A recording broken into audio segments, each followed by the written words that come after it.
Bismillahirrahmanirrahim. Assalamualaikum warahmatullahi wabarakatuh. Waalaikumsalam Waalaikumsalam warahmatullahi warahmatullahi wabarakatuh. wabarakatuh. Bismillahirrahmanirrahim. Alhamdulillahirabbil alamin. Wa bihi nasta'in ala umuri dunya waddin. Wassalatu wassalamu ala asrafil anbiya'i wal mursalin. Sayyidina habibina wa syafi'ina wa maulana Muhammadin wa ala alihi wa sahbihi ajma'in. Rabbi israh li sadri wa yassir li amri wa hlul 'uqdatam min lisani yafqahu qawli. Amin amma ba'du. Bapak Ibu sekalian, rahimakumullah. Apa kabar pagi hari ini?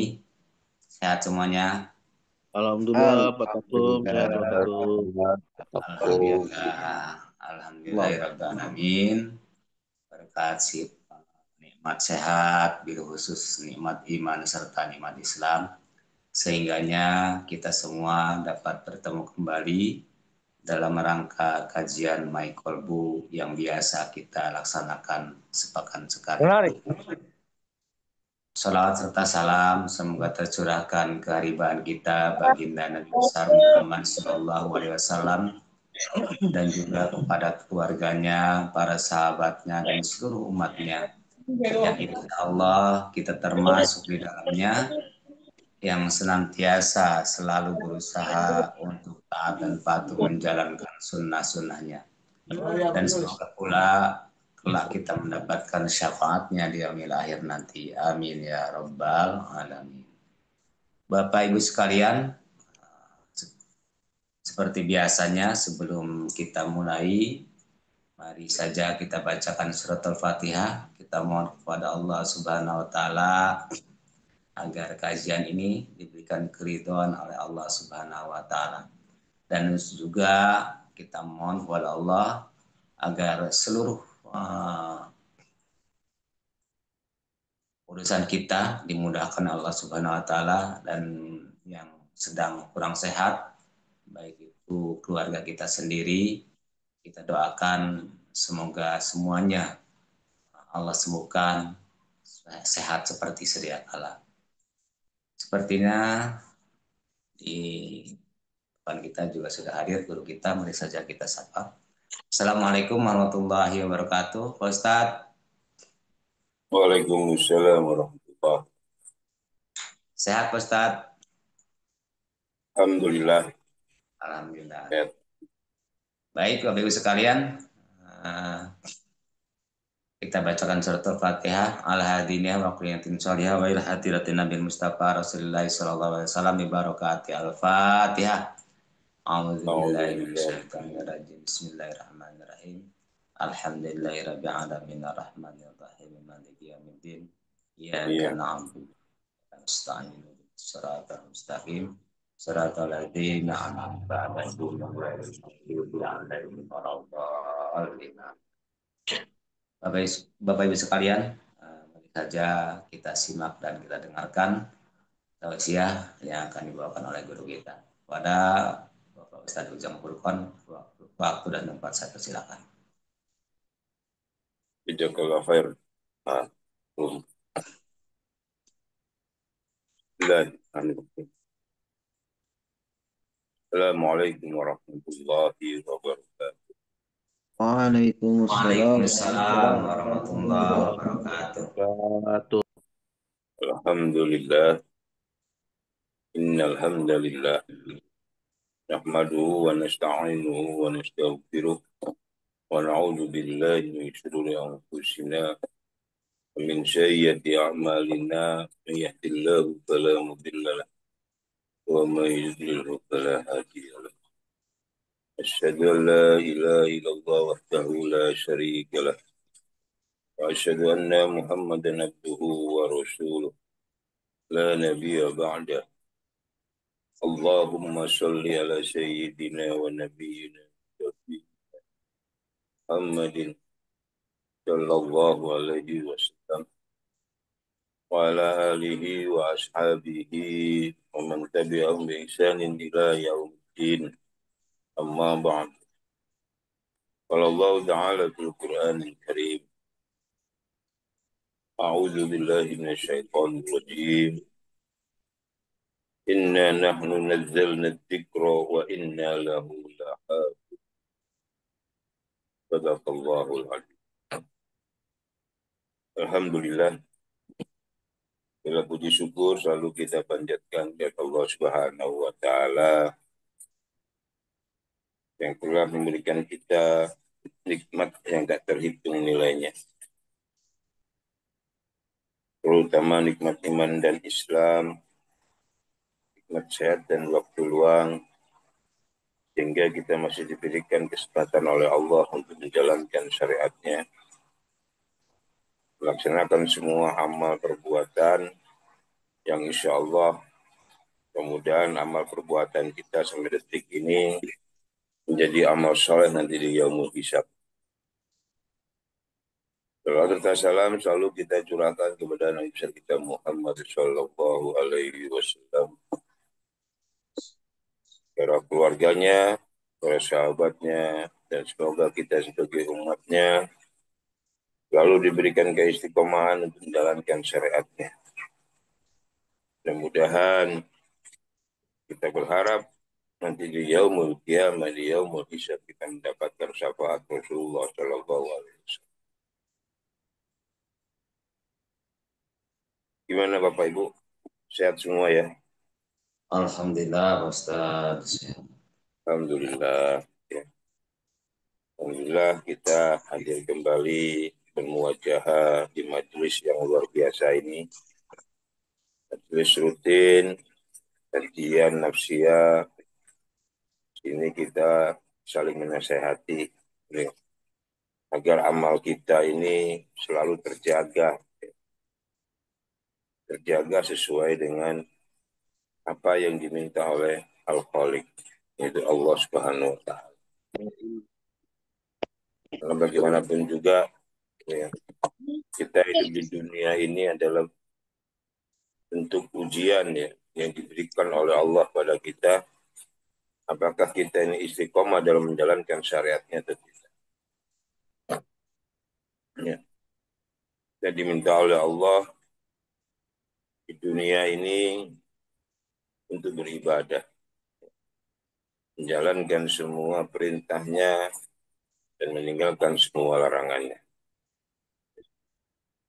Ya, ini yang harus kita pahami dan jadi penekanan buat kita bahwa kita hidup di dunia ini tidak sembarangan, tidak ngasal.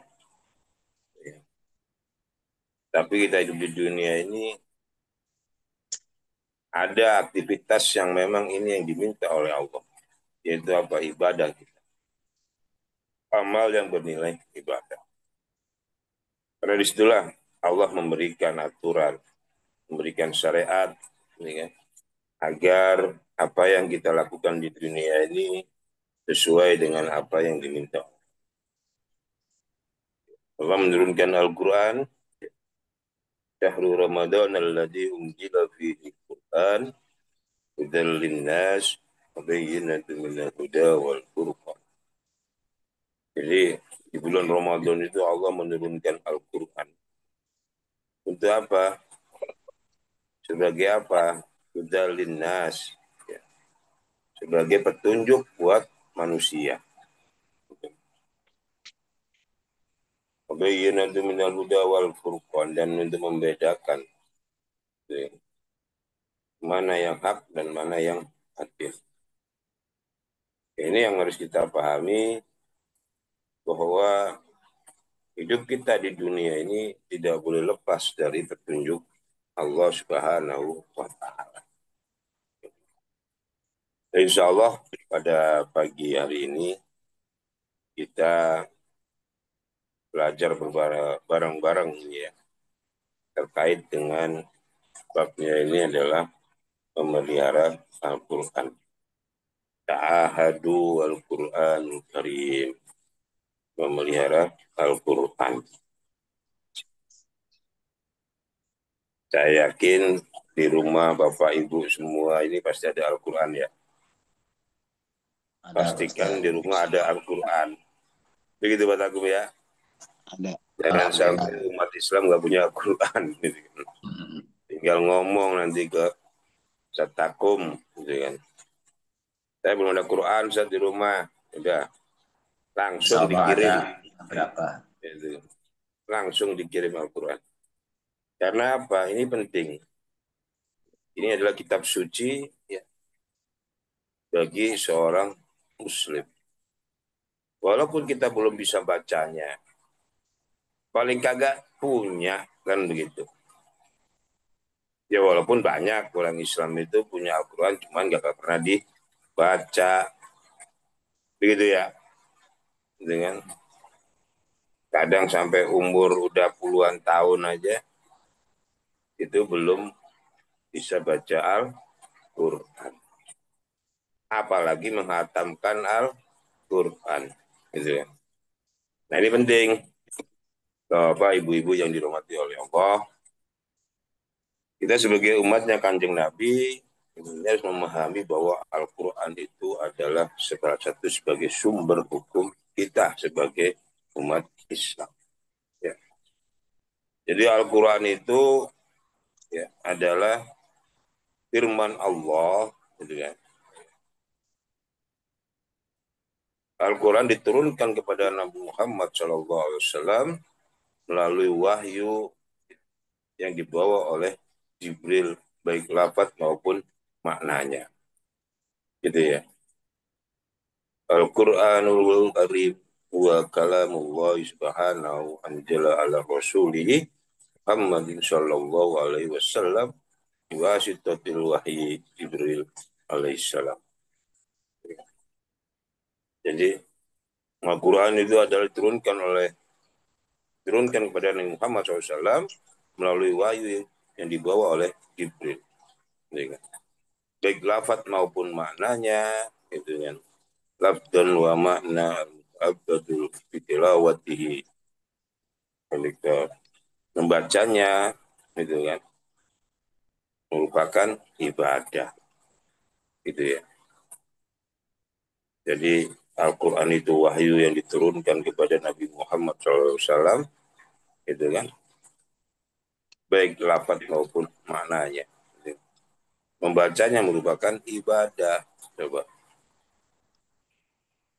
Sangat sayang sekali, ya, sangat disayangkan sekali selama hidup kita ini tidak membaca Al-Quran.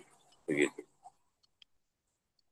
Sekaligus merupakan mujizat yang sampai kepada kita secara mutawatir. Coba. Al-Quran ini diturunkan oleh Allah kurang lebih 1400 tahunan. Ya. Sebelumnya.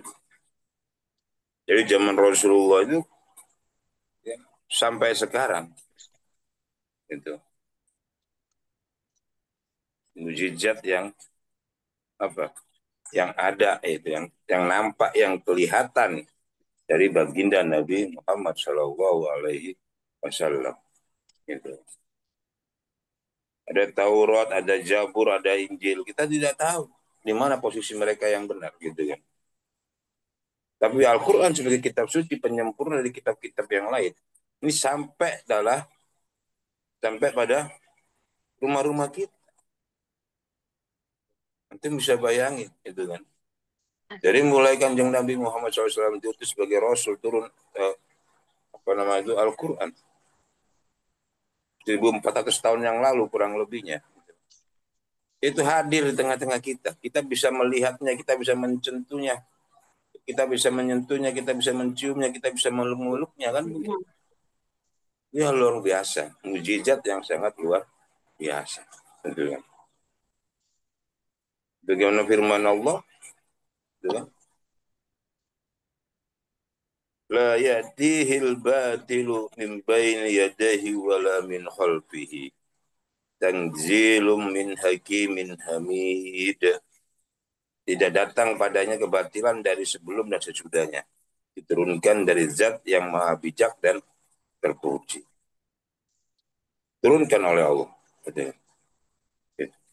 Apa Al-Quran ini? Maha bijak, maha terpuji. Jadi Al-Quran itu mukjizat itu kan. Kanjeng Nabi Muhammad SAW yang terindra sampai detik ini. Itu. Tapi dalam surat lain, dalam surah An-Nisa disampaikan, awala yatadabbarun al-Qur'ana walau kana min indi ghairillahi lawajadu fihi ihtilafan katsira. Maka apakah mereka tidak memperhatikan Al-Quran? Kalau kiranya Al-Quran itu bukan dari si Allah, tentulah mereka mendapat pertentangan yang banyak di dalamnya. An-Nisa 80. Di Al-Quran itu luar biasa, tidak ada pertentangan-pertentangan di situ. Dan itu nyata, itu kan bisa kita lihat kejadiannya itu di kehidupan kita sehari-hari. Kan begitu. Bagaimana terbentuknya sebuah janin, kan begitu. Diajarkan dalam Islam. Gitu. Apalagi itu kan. Bagaimana berputarnya matahari. Diajarkan oleh Islam. Gitu. Bagaimana Allah menghamparkan gunung-gunung itu. Gitu. Bagaimana Allah Al-Quran itu menjelaskan itu kan. Terkait dengan kerusakan-kerusakan yang ada di muka bumi. Nyata. Begitu. Ya ini yang menjadi keyakinan kita bahwa Al-Quran itu adalah wahyu Allah itu kan, kalamullah gitu kan, yang ini menjadi pegangan mutlak bagi diri seorang muslim. Dan Al-Quran juga dijaga. Al-Quran itu adalah kitab yang dijaga oleh Allah. Inna nahnu nazzalna dzikra wa inna lahu lahafidun. Sesungguhnya kami telah menurunkan Al-Quran dan kami pasti akan menjaganya. Al-Hijr. Ya. Jadi kita sebagai seorang muslim harus benar-benar meyakini bahwa Al-Quran itu adalah kalam Allah dan dijaga oleh Allah. Bapak Ibu, yakin gak sama Al-Quran, Bu? Pak? Yakin, Ustaz.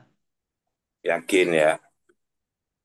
Yakin. Jadi kalau orang yakin itu, ya, kalau orang yakin itu pasti dia menjalankan keyakinannya itu sesuai dengan amalnya. Kan begitu.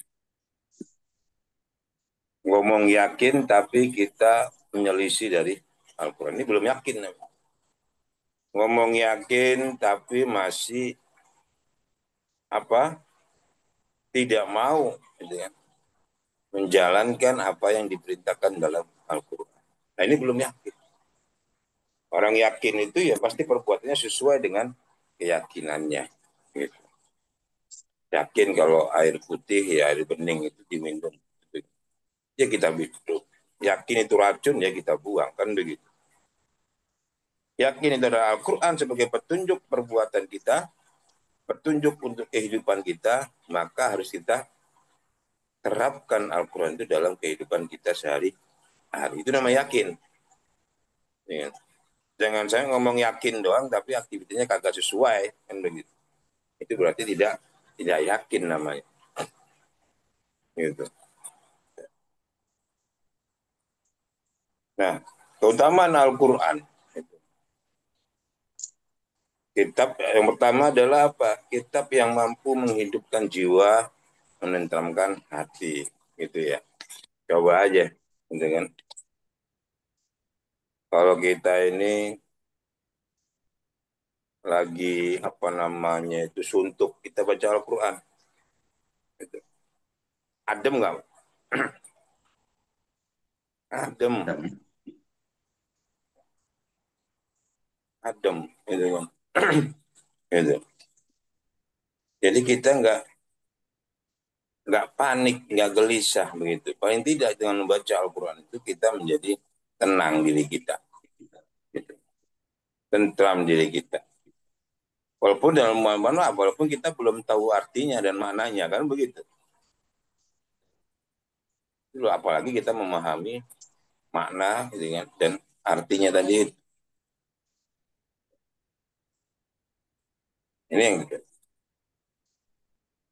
Tapi masalahnya saya nggak bisa baca Quran, ya belajar, gitu kan. Sepertinya di UCB juga ada ya kelas pembelajaran Al-Quran ya. Ada, Ustaz. Ya. Tinggal Ada ya. ada, Ustaz. Siap. Itu diikutin. Kadang yang belajar yang baca-baca Quran itu memang berat banget ya Pak Takum ya. Ada wae ya. Ya gitu dah. Ada wae gitu. Maksudnya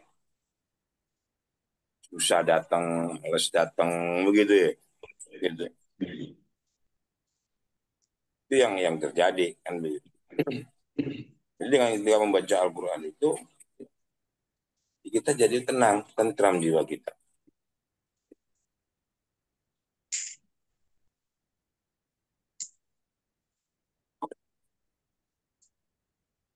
Kemudian keutamaan yang kedua itu Al-Quran tadi itu apa?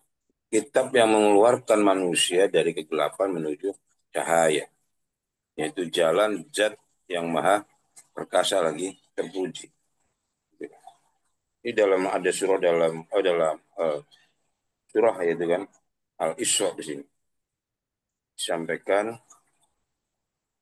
inna hadzal qur'ana yahdi lillati hiya aqwamu wa yubasyirul mu'minina alladhina ya'maluna sholihati anna lahum ajran kabira.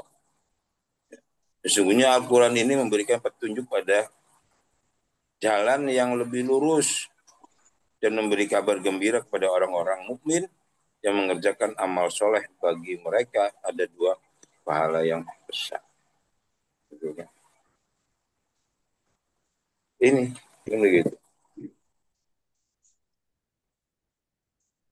Kemudian dalam ayat lain, kitabun anjalnahu ilaika litukhrijan nas minad dhulumati ilan nuri bi'idni rabbihim ila syiratil azizil hamid.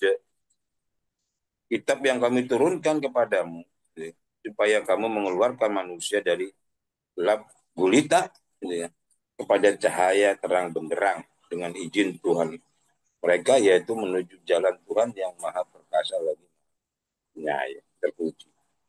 Itu ya. Ini keutamaan Al-Quran. Jadi Al-Quran itu bisa menyelamatkan kita.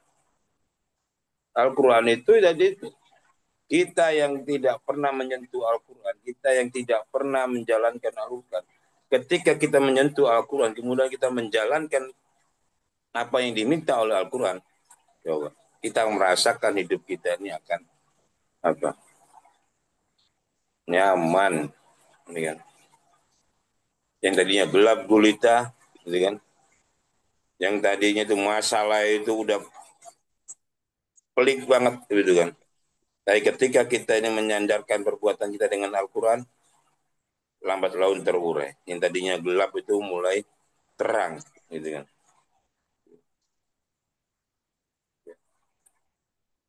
Kenapa kita mengamalkan sesuatu yang hak tadi? Coba kita melihat teman-teman kita yang terjerumus dalam riba. Contoh aja, gitu kan? Mereka itu yang terjerumus dengan riba, yang terjerumus oleh riba itu mereka yang tidak mau menjadikan Al-Quran sebagai apa? Pedoman hidupnya. Apa yang terjadi? Hidupnya gelap, gitu kan? Hidupnya susah, ya. Keluarganya berantakan.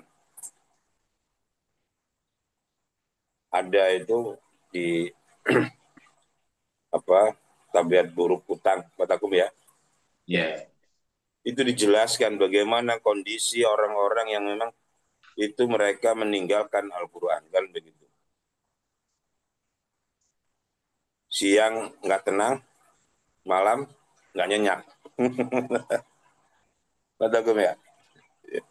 Siang nggak tenang, masuk pagi nggak tenang hidupnya. Aduh, Ya, ntar disamperin sama dokter lagi nih kan begitu kan. Telepon berdering segala macamnya. Malam pun begitu. Mau bisa. tidur nggak nyenyak gitu kan. Kepikiran urusan yang begitu. Ya, nah ini ya, apa? Hidupnya gelap gitu. Makanya dengan mengamalkan Al-Quran, dengan menerapkan apa yang ada di dalam Al-Quran, itu akan apa? Menyelamatkan kita dari kegelapan gitu menuju cahaya. Insya Allah. Kemudian apa? Yang ketiga, siapa saja yang berkata dengan menggunakan Al-Quran pasti akan terpercaya. Coba, gitu kan. Siapa saja yang baca dengan Al-Quran pasti terpercaya. Ya kita ngomong nih kan begitu. Dalilnya apa Ustaz? Ya kita bacakan coba. Gitu kan. Oh iya juga ya. Ya, benar. Jadi apa namanya itu? Ketika kita menyampaikan gitu kan, dengan menggunakan dalil yang ada dalam Al-Quran, itu pasti dipercaya. Gitu kan. Contoh begini. Gitu kan. Waman a'rodo an dikri fa inna lahu ma'isatan dongka. Barang siapa yang berpaling dari peringatanku, ya, akan aku berikan kehidupan yang sempit. Percaya nggak, Pak? Percaya. Percaya. Karena terjadi nyata di tengah-tengah kita. Ketika orang itu meninggalkan Allah, melupakan aturan Allah, mengalihkan syariat Allah, hidupnya pasti susah. Udah pasti. Gitu. Akan tak percaya. Laqad kana lakum fi Rasulillahi uswatun hasanah.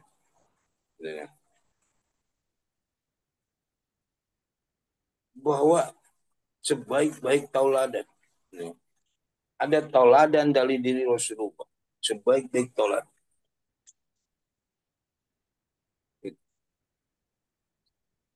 Ya Rasul. Ini yang menjadi bagian dari keyakinan kita terhadap Al-Quran. Kalau kita ngomong dengan menggunakan Al-Quran, insya Allah dengan orang itu pasti dipercaya. Kan begitu. Gitu. Jadi siapa saja dengan yang berkata dengan Al-Quran, ya, yang berkata dengan menggunakan Al-Quran pasti akan terpercaya. Karena kalamullah. Ini ucapan perkataan Allah kan begitu.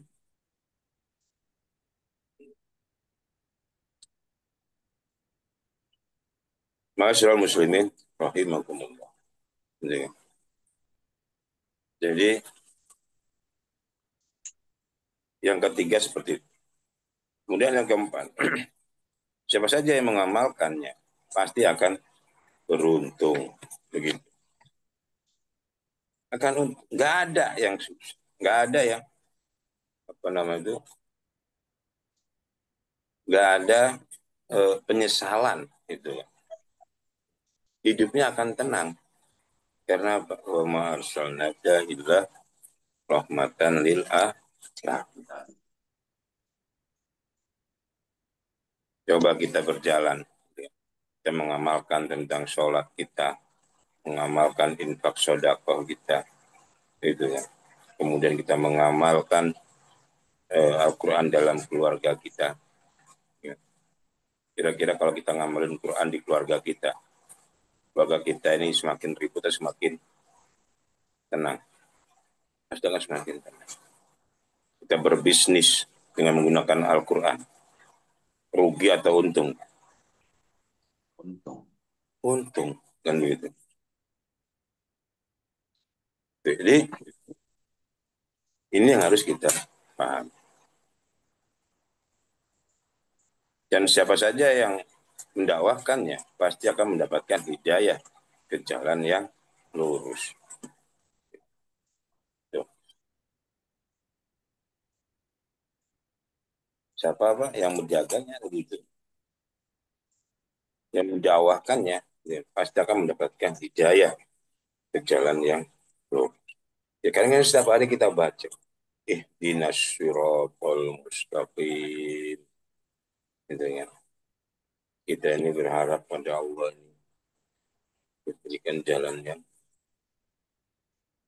ini penting. Makanya bapak-bapak, ibu-ibu yang dirahmati Allah, gitu kan, jadikanlah Al-Quran itu sebagai pedoman kita, sebagai eh, apa namanya itu patokan perbuatan kita. Gitu. Ini yang harus ditekankan. Jadi mengapa kita harus membela Al-Quran? Gitu. Ini kenapa sih kalau kita pelihara Al-Quran? Ya, Al-Quran ini kalamullah. Al-Quran itu adalah warisan kanjeng Nabi Muhammad Shallallahu Alaihi Wasallam. Ya. Tapi terkadang kita ini gak peduli sama Al-Quran. Gitu ya. Begitu ya Pak ya. Ini kan Al-Quran sampai berdebu di rumah kan begitu. Sampai berdebu. Begitu. Kita nggak apa, nggak pernah sentuh. Gitu. Nggak pernah sentuh.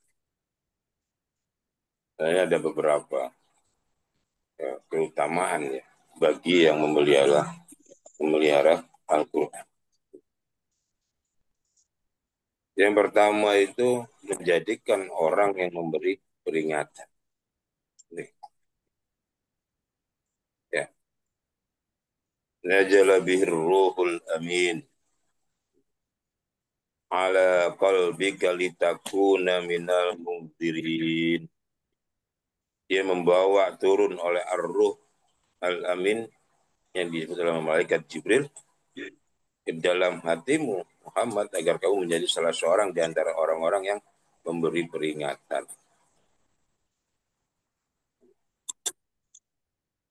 Jadi Al-Quran itu menjadi peringatan buat kita. Al-Quran itu menjadi peringatan buat kita. Jangan sampai kita ini umat manusia ini, kita bagian dari manusia. Udah dikasih sama Allah Al-Quran. Itu kan. Kita abaikan. Bahkan kita nggak mau mendakwahkan. Kan itu. Nah ini. Kita ingatkan saudara kita ingatkan anak-anak kita ingatkan istri kita ingatkan teman-teman kita. Gitu. Dengan apa? Dengan Al-Quran tadi itu. Yang masih membuka aurat, ya kita ingatkan bahwa kewajiban nutup aurat. Yang masih ngeriba, ya kita ingatkan tentang haramnya riba.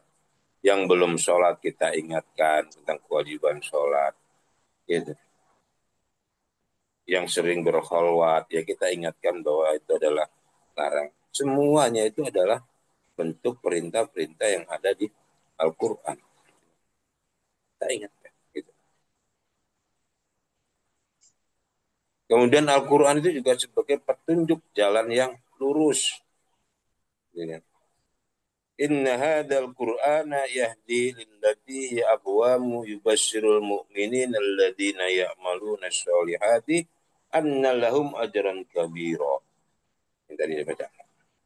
Sesungguhnya Al-Quran ini memberikan petunjuk pada jalan yang lurus dan memberi kabar gembira, gitu kan, kepada orang-orang mukmin yang mengerjakan amal soleh. Bagi mereka ada pahala yang besar. Itu. Petunjuk yang jelas, petunjuk yang ya tadi kita ini kalau dikasih petunjuk, gitu kan, dikasih apa namanya itu arahan, gitu kan. Kalau kita mau benar, pasti kita ikutin, kan begitu. Bapak-bapak, ibu-ibu, dengan ada dalam sebuah komunitas UCB, umat cerdas berdaya, dengan bapak-bapak, ibu-ibu disuguhkan, gitu kan, diarahkan, gitu kan, dengan apa? Agenda-agenda kajian-kajian, kan begitu ya. Gitu kan? Di situ dikasih petunjuk-petunjuk bagaimana menjadi pengusaha yang sukses, bagaimana bisa menyelesaikan urusan riba, gitu kan.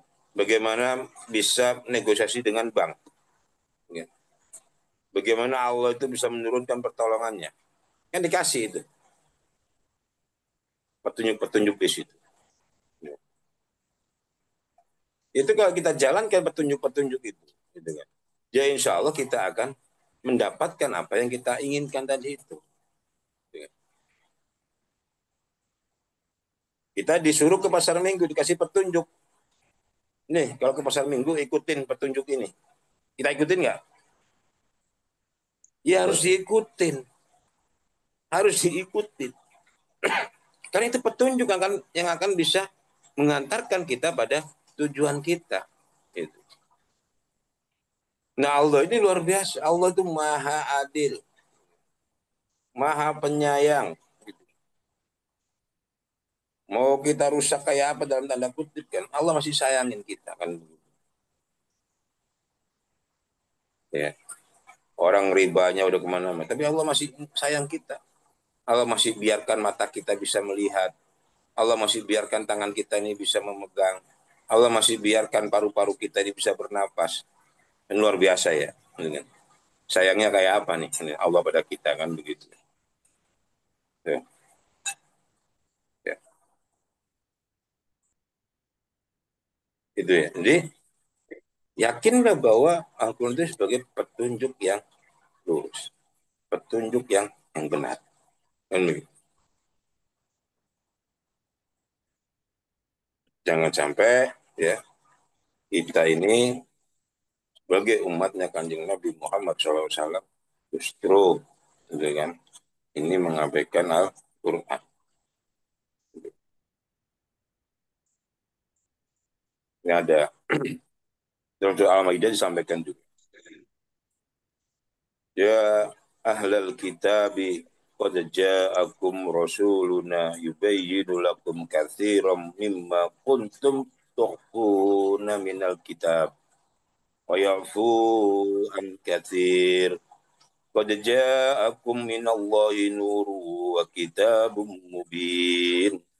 Yahdi bihillahu man ittaba ridwanahu subulas salam wa yukhrijuhum minad dhulumati ilan nuri biidnihi wa yahdihim ila syiratim mustaqim. Ahli kitab, sesungguhnya telah datang kepadamu Rasul kami, menjelaskan kepadamu banyak dari isi Alkitab yang kamu sembunyikan, dan banyak pula yang dibiarkannya. Sesungguhnya telah datang kepadamu cahaya dari Allah dan kitab yang menerangkan. Dengan kitab itulah Allah menunjuki orang-orang yang mengikuti keriduannya ke jalan keselamatan. Dan dengan kitab itu pula Allah mengeluarkan orang-orang dari gelap gulita kepada cahaya yang terang benderang dengan seizinnya dan menjuluki mereka ke jalan yang lurus. Ini Allah yang menyampaikan. Jadi kita merasakan kan bagaimana diri kita jauh dari Al-Quran. Tidak menjadikan Al-Quran sebagai pedoman hidup. Kita ini jadi orang yang kayak nggak punya tujuan. Nggak tahu tujuan kita. Gitu kan. Kan begitu. Oh, kita jadi orang tersesat. Kita nggak punya petunjuk.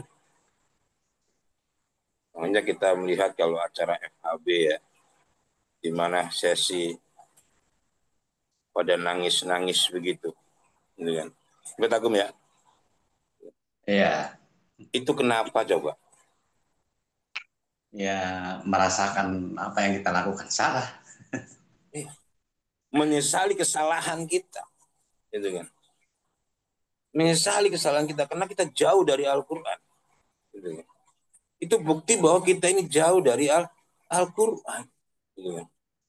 hidup kita kayak udah nggak berarti lagi kan begitu. Suami istri nangis berpelukan sampai ada yang pingsan sampai yang kesurupan, maksudnya kan begitu. Subhanallah kan begitu. Itu baru mendengarkan ayat-ayat Al-Quran itu baru tahu, ya kan? Baru mendapatkan maklumat tentang bagaimana Al-Quran sebagai petunjuk. Belum jalani itu udah nangis-nangis. Ya kan? Masih di ruangan itu. Bagaimana Al-Quran itu membuka diri kita, membuka hati kita untuk apa? Untuk merasa diri kita ini sangat-sangat lemah kan begitu. Ya. Nangis kita, berserah diri. Udah ampun ya Allah. Udah saya pasrah nih ya Allah kan gitu kan. Ternyata hidup saya ini selama ini jauh dari petunjuk, bukan begitu. Setelah kita turunkan tensi kita, bakok kita, kemudian kita menjadikan Al-Quran sebagai petunjuk, kita ikutin arahan-arahan dari guru kita. Insya Allah kan, yang tadinya nggak pernah senyum, yang tadinya itu udah mau bunuh diri, yang tadinya rumah tangganya itu nggak nyaman, lihat istri nggak enak, lihat suami nggak betah, lihat anak uring-uringan mulu, kan begitu. Ini pelan-pelan terselesaikan dengan petunjuk yang ada dalam Al-Quran. Gitu. Ya. Kemudian juga Al-Quran itu yang tadi ya, mengeluarkan manusia dari gelap gulita pada cahaya yang terang benderang. Kitabun anjalnahu ilaika litukhrijan nasa minad dhulumati ilan nur bi'idni rabbihim ila syiratil aziz. Kitab yang kami turunkan kepadamu supaya kamu itu mengeluarkan manusia dari gelap gulita kepada cahaya terang benderang dengan izin Tuhan. Yaitu menuju jalan Tuhan yang maha perkasa lagi maha terpuji. Gitu. Ya. Kemudian juga Al-Quran itu menenteramkan hati kita. Gitu kan. Ala bidzikrillahi tatma'innal qulub. Ingatlah hanya dengan mengingat Allah lah hati menjadi tentram. Ya. Benar nggak Pak Takum? Kita Ya. ingat Allah tentram nggak? Tentram, Ustaz. Kalau ingat utang, tentram nggak Pak? Gelisah. Utang jangan diingat-ingat. Dibayar. Tiba ya dicatat. Kalau diingat-ingat, itu kan, ya akan gelisah kita. Masa zikirnya zikir hutang, gitu kan. Setiap hari, hutang saya si fulan 100.000, hutang saya si fulan 100.000, hutang saya 100 juta. Setiap hari dijikirin melalui itu nominalnya itu. Tenang nggak hidup kita? Bisa. Gelis. Ingat Allah, gitu kan. Zikir pada Allah. Subhanallah, Subhanallah, kan begitu. Kita puji Allah, kan begitu kan. Mana zikir di sini nggak cuma diucap lisan, tapi ya, nggak cuma diucap lisan, tapi diamalkan. Tentram hidup kita, gitu kan. Ya. Kalau lagi ingat hutang, geser pikirannya, gitu kan. Apa? Ya, zikir pada Allah. Dan gimana gini kalau kita ngelupain hutang? Bukan ngelupain hutang, bukan. Hutang jangan dilupain, dosa, ya. Hutang harus dibayar dan dicatat, gitu kan. Agar kita tahu berapa hutang kita. Terus kalau belum bisa bayar, ya sabar. Ya harus diikhtiarin untuk membayar hutang. Makanya dengan kita ini berzikir pada Allah, mengingat Allah, yang berusaha mendekat pada Allah, gitu kan. Ini akan membuat hati kita tentram, kemudian Allah berikan solusi di situ. Dan gitu. Pasrahkan sama Allah. Gitu. Pasti tenang hidup kita. Gitu. Ya.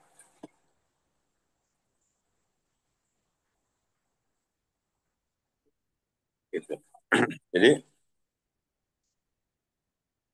jadikan Al-Quran itu sebagai penentram diri kita, penentram hati kita. Jadi, insya Allah kalau Al-Quran ini menjadikan kita ini orang yang terbaik, gitu kan, orang yang mulia, insya Allah itu akan menjadi apa namanya itu sesuatu yang luar biasa ya gitu. Karena nggak gampang. Orang kalau dekat sama Allah, kalau orang udah dimuliakan oleh Allah, insya Allah semua urusannya di dunia itu akan dimudahkan oleh Allah Subhanahu Wa Taala. Yakin di situ, gitu. Yakin. Gitu. Mungkin itu Pak Takum ya, ini udah jam 16 nih ya. Kita ngobrol-ngobrol ya. Gitu kan. Baik, Ustaz. Kalau khair, Ustaz. Ini ada pertanyaan, Ustaz, dari Ibu Dian. Assalamualaikum. Izin bertanya dua pertanyaan, Ustaz. Yang satu, bagaimana cara ayat-ayat Al-Quran disusun menjadi satu rangkaian surah? Ayat yang mana akan masuk surah apa?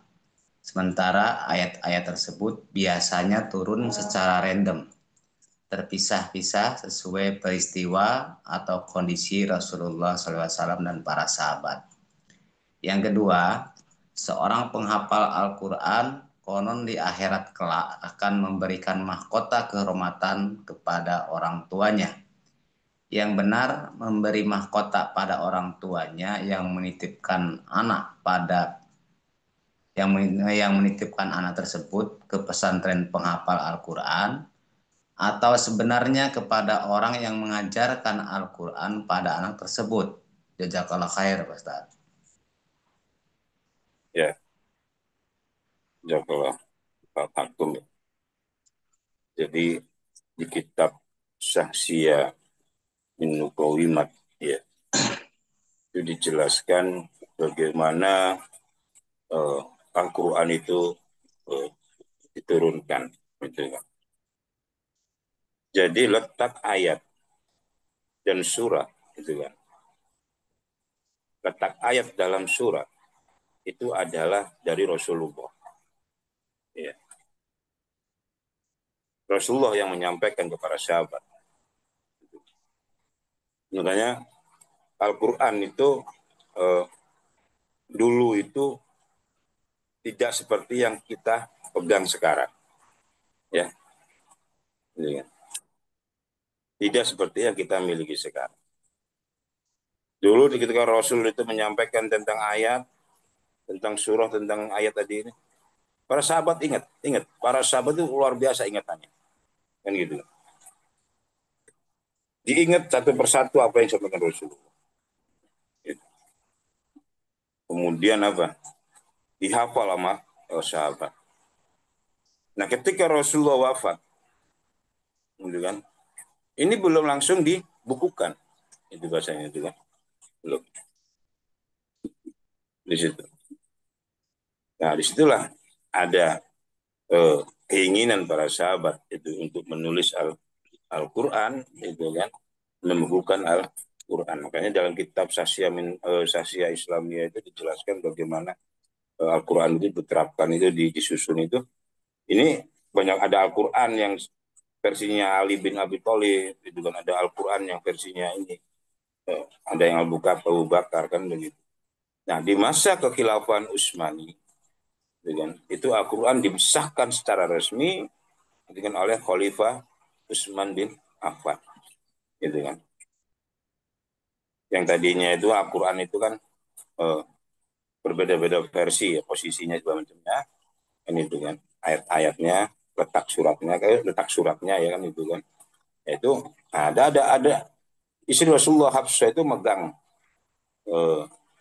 apa nama itu salinan kitab tadi, salinan Al-Quran tadi itu dimintalah oleh sahabat Utsman, kemudian dibentuklah oleh Sayyidina Utsman itu tim khusus dengan pembukuan Al-Quran, gitu.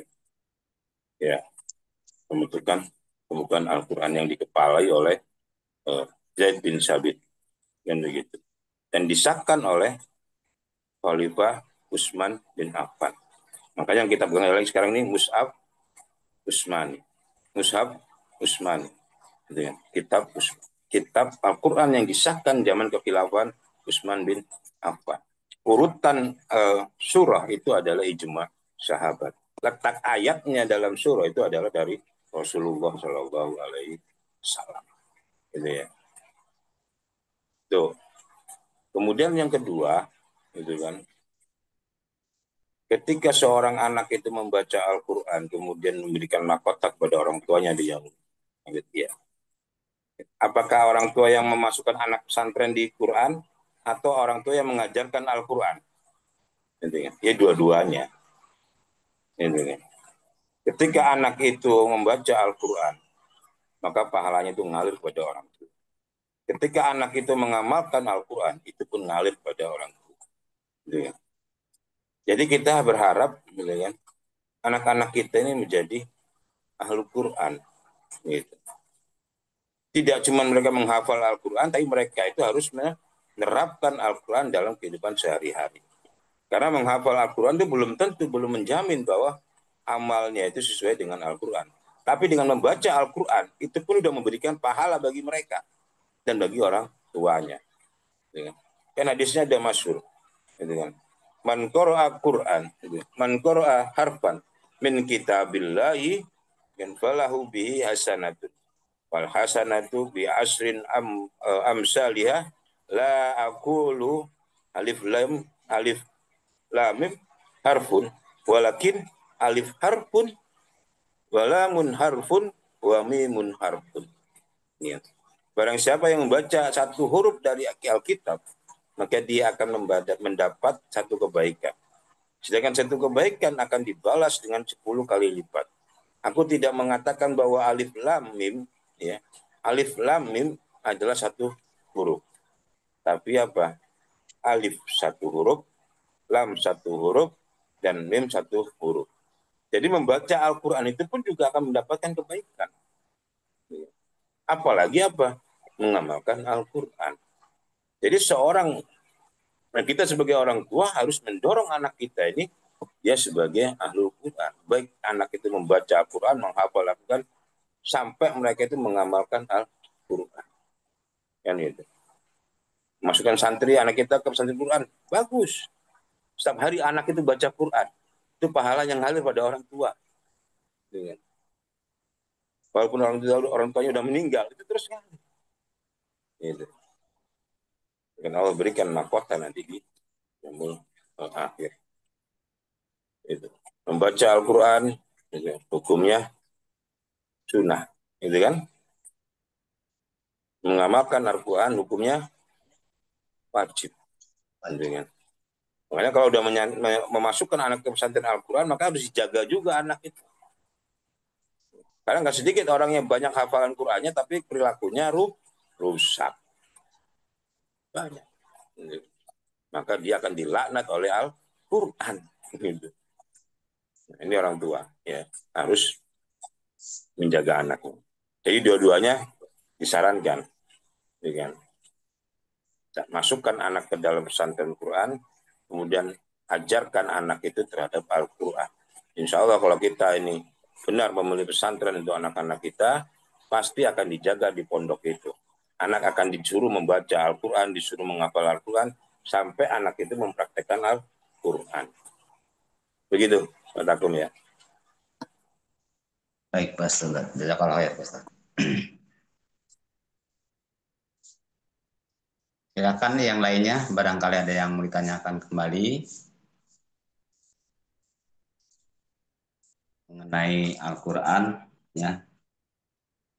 Nah, seperti apa yang dikatakan tadi, hari ini ya banyak juga penghafal Al-Quran, tapi sepertinya tidak paham Al-Quran.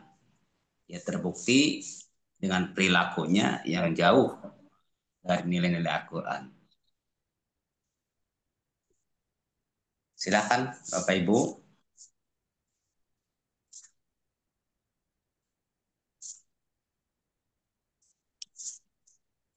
Nih, alhamdulillah Yang hadir juga cukup banyak ya. Semoga kita semua selalu istiqomah untuk selalu belajar. Ini yang dari Lampung belum ini kali ya, belum ada yang masuk.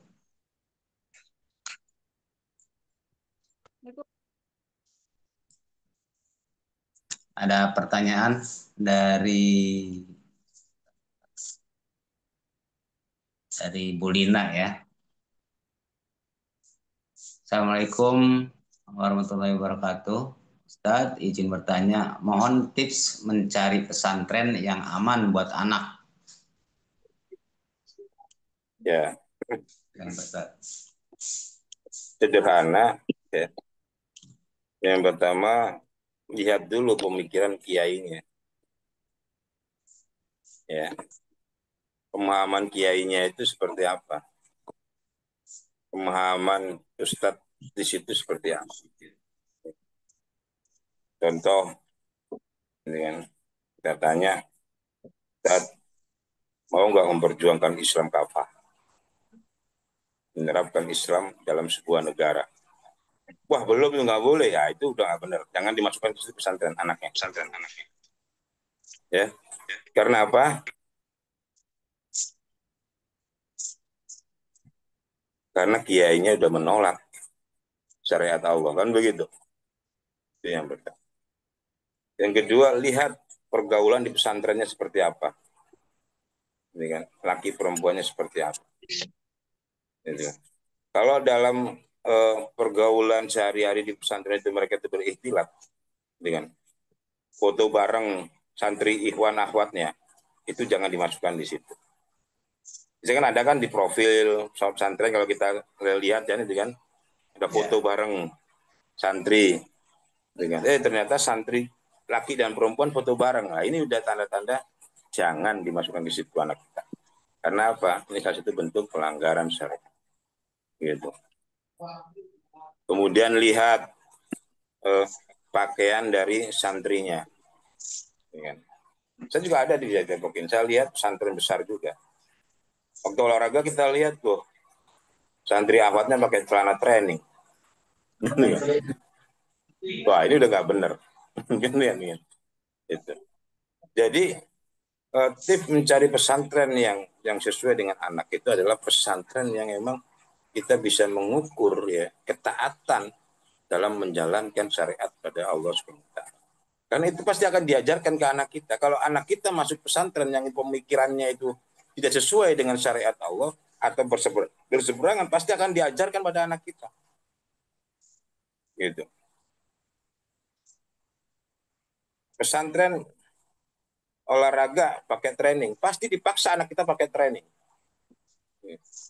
Ada pesantren yang tidak memperhatikan ikhtilat, pasti anak kita dipaksa untuk apa? Melakukan ikhtilat tadi. Gitu ya. Dan itu menjadi pemahaman bagi anak kita kan begitu pasti. Ya. Jadi pemahaman. Gitu ya. Akhirnya apa? Alih-alih kita nih punya anak yang memperjuangkan Islam, justru malah bantah orang tuanya mulu. Ya saya nggak begitu, Mama. Kata Ustadz saya begini. Ya, maka carilah pesantren yang memperjuangkan Islam secara apa? Penting itu. Ya mungkin dengan link-link ya atau dengan jalur informasi dari teman-teman kita gitu. Ada gitu. Jadi begitu. Jangan sampai anak kita masukkan ke pesantren, yang ada keluar pesantren justru malah apa? Melawan perjuangan dakwah orang tuanya. Ada yang begitu.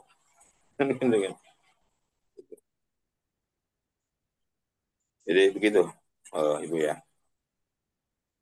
Jadi kalau punya di pesantren bisa ntar sharing-sharing sama Ustadz Agung di situ, ada Kak Oscar di situ, ya nanti kita bisa ngobrol pesantren mana yang cocok nih buat anak saya kan gitu. Insya Allah kita bantu carikan. Itu Ustadz Agung. Baik Pak Ustadz, baik ya Bu Lina ya, insya Allah paham ya. Insya Allah banyak yang pesantren yang masih betul-betul menerapkan nilai-nilai syariat Islam. Baik, Bapak Ibu sekalian, satu pertanyaan lagi kalau memang ada, dipersilakan.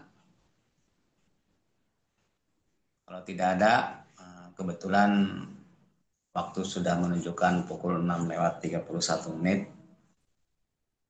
Baik Bapak Ibu sekalian, mari saja kajian pagi hari ini kita tutup dengan bacaan hamdalah. Alhamdulillahirabbil alamin. Istighfar 3 kali. Astagfirullahaladzim. Astagfirullahaladzim. Dan doa kafaratul majelis. Subhanakallahumma wa bihamdika asyhadu an la ilaha illa anta astaghfiruka wa atubu ilaik. Dari saya sebagai pembicara, barangkali ada kata-kata yang atau tindakan yang sekiranya kurang berkenan di hati Bapak Ibu sekalian. Saya mohon maaf yang sebesar-besarnya.